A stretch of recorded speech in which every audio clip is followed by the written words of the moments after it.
Ja, jeg har her et Maple-dokument, og det jeg vil vise nu, det er, hvordan man får sat et sidehoved på med navn og klasse og sidetal, sådan så det står på alle siderne.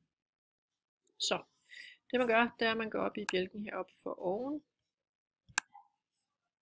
ind under View, og så går man ned til Header Footer.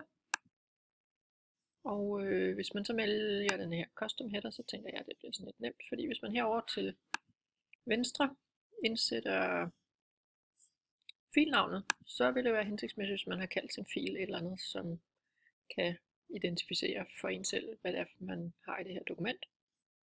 Så kan det være, at jeg vil skrive mit navn her inde i midten, og hvilken klasse jeg går i. Jeg har været her i lang tid, så jeg tror, jeg går i 4. Å.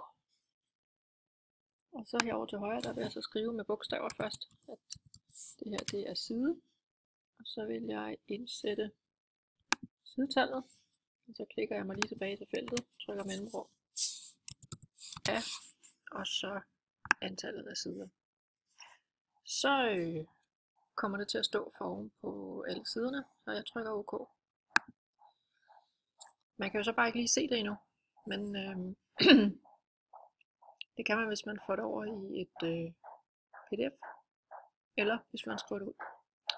Så jeg vil lige gemme det, og hvad var jeg lige inde i? Jeg skal lige herind.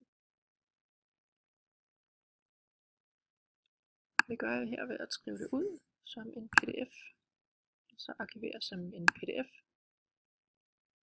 og den hedder bare Header Footer.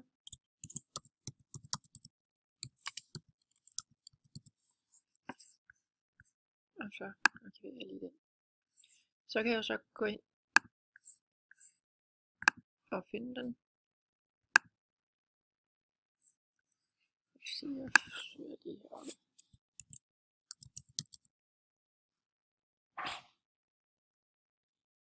Header Footer. Nu er den her. Og så kan man så se, at det står oppe i toppen af dokumentet, sådan som det var meningen.